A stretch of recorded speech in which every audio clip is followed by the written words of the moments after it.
Hello friends, வணக்கம். Welcome to Sargunas சமையல். இன்றைக்கி நம்ம சேனலில் சத்தான ராகி களி தாங்க செய்ய போகிறோம். இந்த ராகி களியில் பார்த்திங்கன்னா இரும்பு சத்து, கால்சியம் சத்து, நார் சத்து நிறைய இருக்கிறதுனால உடம்புக்கு ரொம்பவே நல்லதுங்க. இதோட டேஸ்ட் பார்த்திங்கன்னா ரொம்பவே நல்லாயிருக்கும்.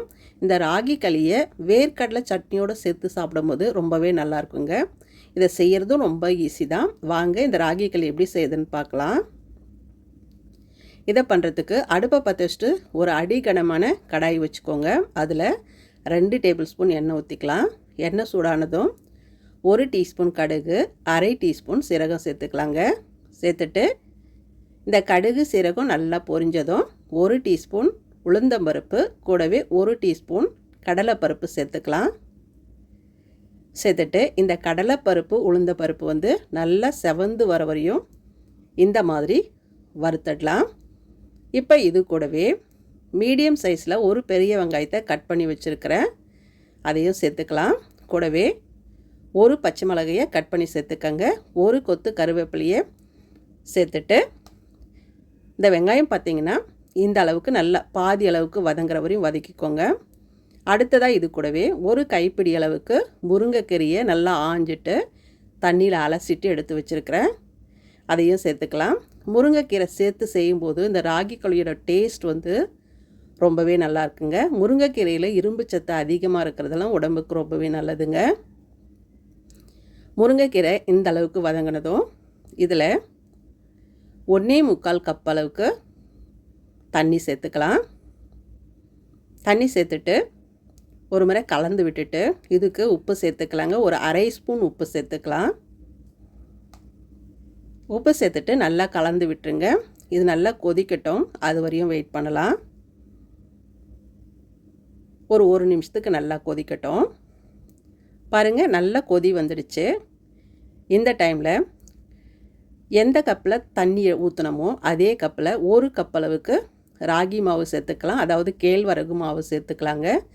சேர்த்துட்டு அடிக்கரண்டியை வச்சுட்டு இந்த மாதிரி தேய்ச்சி விட்டு கலந்து விட்டோம்னா கட்டி இல்லாமல் நல்லா வந்துடும். பாருங்கள், இந்த அளவுக்கு அடுப்பை மீடியம் ஃப்ளேமில் வச்சுட்டு இந்த அளவுக்கு வேக வச்சுக்கலாம். இந்த மாவு நல்லா வேகணும், அப்போ தான் களி ரொம்ப நல்லாயிருக்கும் சாப்பிட்றதுக்கு.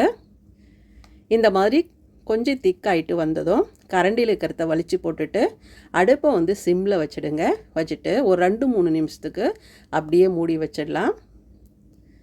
இப்போ ஒரு 3 நிமிஷம் கழிச்சிட்டு அடுப்பை ஆஃப் பண்ணிவிட்டு பார்க்குறேன். பாருங்கள், இப்படி தொட்டால் கையில் ஒட்டக்கூடாது, அந்த அளவுக்கு இருக்கிற மாதிரி பார்த்துக்கோங்க. இப்போ களி நல்லா வெந்துடுச்சு. கை பொறுக்கிற சூடு வந்த உடனே உங்களுக்கு எந்த சைஸ்க்கு களி வேணுமோ அந்த அளவுக்கு இந்த மாதிரி உருண்டையாக பிடிச்சி எடுத்து வச்சுக்கலாம்.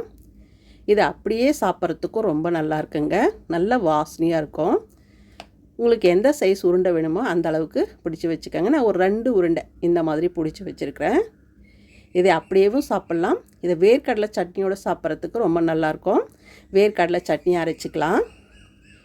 ஒரு சின்ன கப்பில் ஒரு 50 கிராம் அளவுக்கு வேர்க்கடலை சேர்த்துக்கலாங்க. வறுத்த வேர்க்கடலை சேர்த்துக்கிறேன். ஒரு 4 பல்லு பூண்டு சேர்த்துக்கிறேன். ஒரு மிக்ஸி ஜாரில் 2 காய்ந்த மிளகாய் சேர்த்துக்கோங்க.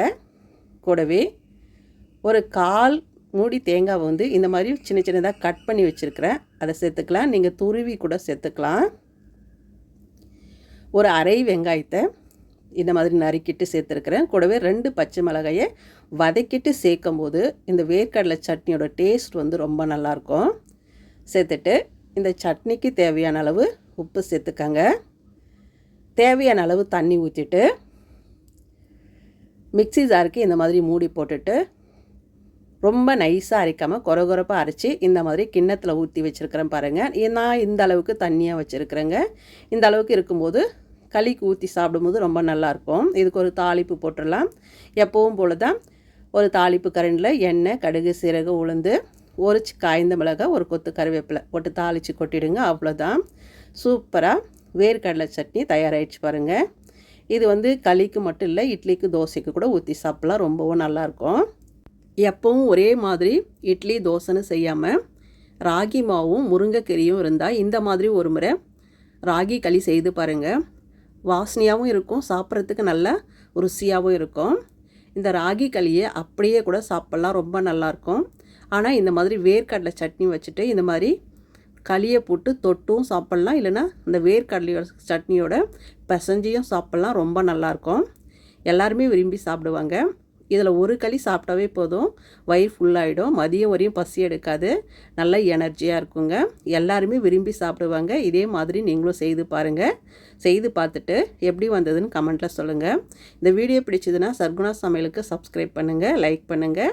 மறக்காமல் உங்கள் தெரிஞ்சவங்களுக்கு நிறைய ஷேர் பண்ணுங்கள். அப்படியே பக்கத்தில் இருக்கிற பெல் பட்டனையும் அழுத்தி விடுங்க. அப்போ தான் நான் போடுற வீடியோ உங்களுக்கு உடனுக்குடன் வரும். நன்றி, வணக்கம்.